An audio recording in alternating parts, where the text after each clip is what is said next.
ನಮಸ್ಕಾರ. ಇವತ್ತಿನ ವಿಡಿಯೋ ಚುನಾವಣೆಯ ಮುನ್ನ ಮತ್ತು ಆಮೇಲೆ ಭಾರೀ ವಾಲಟಾಲಿಟಿ ಖಚಿತ. ನಾನು ಡಾಕ್ಟರ್ ಭರತ್ ಚಂದ್ರ. ವಿಡಿಯೋಗಳ ಉದ್ದೇಶ ಕನ್ನಡಿಗರ financial education. Ramdev Agarwal, largest individual investor in the country, ಮತ್ತೆ ಚೇರ್ಮನ್ ಮೋತಿಲಾಲ್ ಓಸ್ವಾಲ್ ಗ್ರೂಪ್, ಅವರು ಪ್ರಿಡಿಕ್ಟ್ ಮಾಡಿದ್ದಾರೆ ಕಂಫರ್ಟಬಲ್ ವಿನ್ ಫಾರ್ ಬಿಜೆಪಿ. ಮತ್ತೆ ಅವ್ರು ಹೇಳ್ತಾರೆ ಬಿಜೆಪಿಗೆ 2019ರಲ್ಲಿ ಏನು ಸೀಟುಗಳು ಲಭಿಸಿದ್ರು ಅದಕ್ಕಿಂತ ಜಾಸ್ತಿ ಸಿಗ್ಬೋದು. ಮೊನ್ನೆ ಅವರು ಕೊಟ್ಟಂತಹ ಟಿವಿ ಇಂಟರ್ವ್ಯೂನಲ್ಲಿ ಅವ್ರು ಹೇಳಿದ್ರು ಸತ್ತಾ ಬಜಾರ್ನಲ್ಲಿ ಕೂಡ, ಬೆಟ್ಟಿಂಗ್ ಮಾರ್ಕೆಟ್ ಅಲ್ಲಿ ಕೂಡ 310 ಸೀಟು ಬಿಜೆಪಿಗೆ ಬರುತ್ತೆ ಅಂತ ಪ್ರಿಡಿಕ್ಷನ್ ಮಾಡಿದ್ದಾರೆ. ಎಕ್ಸಿಟ್ ಪೋಲ್ ನಲ್ಲಿ ಕೂಡ ನಮಗೊಂದು ಒಳ್ಳೆ ಐಡಿಯಾ ಸಿಗ್ಬೋದು ಎಲೆಕ್ಷನ್ ರಿಸಲ್ಟ್ಸ್ ಏನಾಗುತ್ತೆ. ಸುಮಾರು ಆರ್ಗನೈಸೇಷನ್ ಅವರು ಅವ್ರದೇ ಆದಂತಹ ಒಂದು ಎಕ್ಸಿಟ್ ಪೋಲ್ ಅನ್ನು ಮಾಡ್ತಾರೆ. ರಿಸಲ್ಟ್ಸ್ ಜೂನ್ 1ನೇ ತಾರೀಕು ಅನೌನ್ಸ್ ಮಾಡ್ತಾರೆ ಎಲೆಕ್ಷನ್ ಮುಗಿದ ಮೇಲೆ. ರಾಮದೇವ್ ಅಗರ್ವಾಲ್ ಹೇಳ್ತಾರೆ ಪೊಲಿಟಿಕಲ್ ಸರ್ಕಲ್ ಅಲ್ಲಿ ಯಾರಿದ್ದಾರೆ ಅವರು ಈಗಾಗಲೇ ಅದ್ರ ಬಗ್ಗೆ ಜಾಸ್ತಿ ಮಾಹಿತಿ ಇರ್ಬೋದು, ಯಾಕಂದ್ರೆ ಅವರದೇ ಆದಂತ ಇಂಟರ್ನಲ್ ಸರ್ವೆ ಮಾಡಿರ್ತಾರೆ, ಅದ್ರ ರಿಸಲ್ಟ್ ಅವರ ಮುಂದೆ ಇರುತ್ತೆ. ರಾಮದೇವ್ ಅಗರ್ವಾಲ್ ಅವರ ಪ್ರಕಾರ ಮೋದಿ ಅವರೇನಾದ್ರು 3ನೇ ಟರ್ಮಿಗೆ ಪುನಃ ಪ್ರೈಮ್ ಮಿನಿಸ್ಟರ್ ಆಗಿ ಆಯ್ಕೆಯಾಗಿ ಬಂದ್ರೆ ಅವಾಗ defence, infrastructure, railways, capital goods ಕಂಪನಿಗಳಿಗೆ ಒಂದಷ್ಟು ಶುಕ್ರದಶೆ ಪ್ರಾರಂಭ ಆಗ್ಬೋದು. ಮತ್ತೆ ಹೇಳ್ತಾರೆ high probability that the government will continue to focus on above areas next 5 years.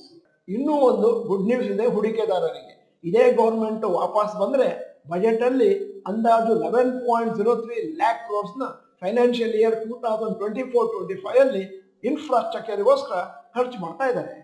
BJP expected to return to power. ಮತ್ತೆ ಒಪಿನಿಯನ್ ಪೋಲ್ಗಳು ಕೂಡ ಅದನ್ನೇ ಹೇಳ್ತಾ ಇದಾವೆ. ಆದರೆ ವೋಟರ್ ಟರ್ನ್ಔಟ್ ಒಂದಷ್ಟು ಕಮ್ಮಿ ಆಗಿರೋದ್ರಿಂದ ಒಂದಷ್ಟು ಅನ್ಸರ್ಟನಿಟಿ ಜಾಸ್ತಿ ಆಗಿದೆ. ಮೋದಿಯವರ ಸೋಲು ಅಥವಾ ಡಿಫೀಟ್ ಅನ್ನುವಂಥದ್ದು ಅನ್ಲೈಕ್ಲಿ ಇವೆಂಟ್ ಅನ್ನುವಂಥದ್ದು ಬಹಳ ಜನರ ಒಂದು ಒಪಿನಿಯನ್. ಮತ್ತೆ ಅಕಸ್ಮಾತ್ ಅನ್ಕ್ಲಿಯರ್ ಮ್ಯಾಂಡೇಟ್ ಸಿಕ್ಕಿದ್ರೆ 2004ನೇ ಇಸ್ವಿಲಿ ಏನಾಯ್ತು ಅದೇ ತರನೇ ಅವಾಗ ಒಂದಷ್ಟು ಚಿಂತೆಗೆ ಕಾರಣ ಆಗ್ಬೋದು. ಯಾಕಂದ್ರೆ 2004ರಲ್ಲಿ ಬಿಜೆಪಿ ಗವರ್ಮೆಂಟ್ ವಾಪಸ್ ಬರಬೇಕಾಗಿತ್ತು. ಇಂಡಿಯಾ ಶೈನಿಂಗ್ ಅಂತ ಬೇಕಾದಷ್ಟು ಅಡ್ವರ್ಟೈಸ್ಮೆಂಟ್ಗಳು ಬಂದಿದ್ವು ಮತ್ತು ಅಟಲ್ ಬಿಹಾರಿ ವಾಜಪೇಯಿ ಅವರು ಇನ್ನೊಮ್ಮೆ ಪ್ರೈಮ್ ಮಿನಿಸ್ಟರ್ ಆಗ್ತಾರೆ ಅಂತ ಡೌಟ್ ಇತ್ತು. ಆ ಸಮಯದಲ್ಲಿ ಕಾಂಗ್ರೆಸ್ ಮತ್ತೊಮ್ಮೆ ತಮ್ಮ ಸರ್ಕಾರವನ್ನು ಸ್ಥಾಪಿಸಿತು with the help of left party. 2004ನೇ ಇಸ್ವಿನಲ್ಲಿ ಎಲೆಕ್ಷನ್ ರಿಸಲ್ಟ್ ಬಂದ್ಮೇಲೆ ನಿಫ್ಟಿ 50 ಕೆಳಗೆ ಬಿತ್ತು ಕೇವಲ 7 ದಿನದಲ್ಲಿ 18%. ಯಾಕಂದ್ರೆ NDA coalition lost in spite of the expectation of retaining power. Ramdev Agarwal ಹೇಳ್ತಾರೆ ಯಾವ್ದಾದ್ರೂ ಕಾರಣದಿಂದ ಏನಾದ್ರೂ ಕ್ಲಿಯರ್ ಮೆಜಾರಿಟಿ ರೂಲಿಂಗ್ ಪಾರ್ಟಿಗೆ ಬರಲಿಲ್ಲ ಅಂತಂದ್ರೆ ಅದು ಒಂದು ದೊಡ್ಡ ಸ್ಕೇರಿ ಸಿಚುವೇಶನ್. ಯಾಕಂದ್ರೆ ಅಕಸ್ಮಾತ್ ಏನಾದ್ರೂ ಕರೆಕ್ಷನ್ ಆದ್ರೆ ಆ ಕರೆಕ್ಷನ್ ಇಂದ ಹೊರಗೆ ಬರ್ಲಿಕ್ಕೆ ಬಹಳ ಸಮಯ ಬೇಕಾಗ್ಬೋದು.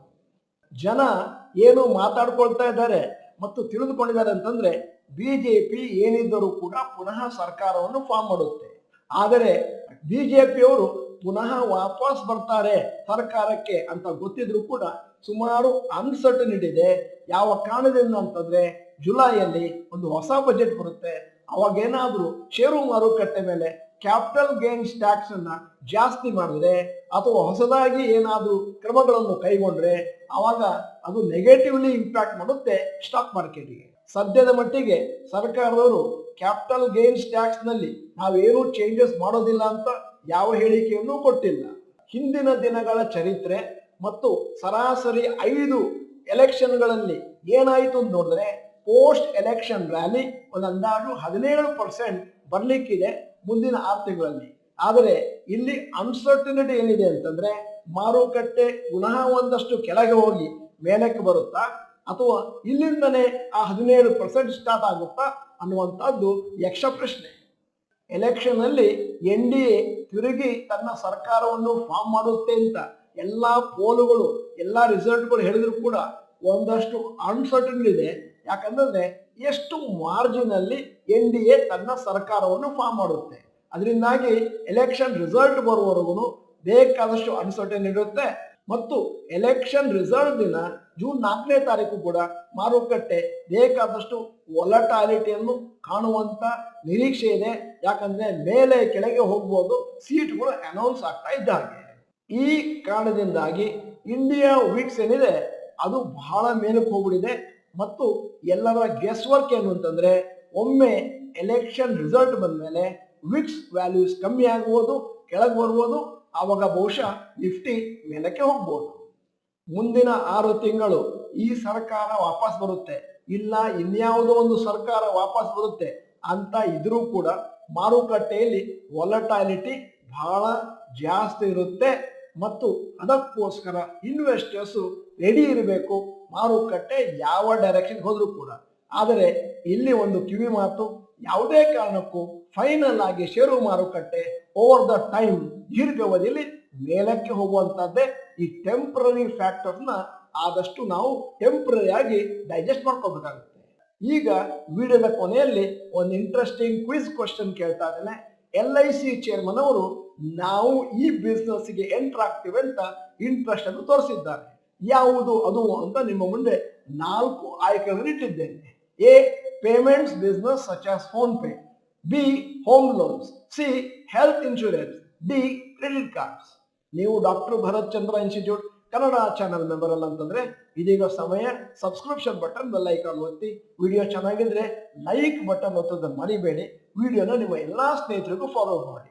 ವಿಡಿಯೋನ ಸಂಪೂರ್ಣವಾಗಿ ನೋಡಿದ್ದಕ್ಕೆ ಧನ್ಯವಾದಗಳು. ನಮಸ್ಕಾರ.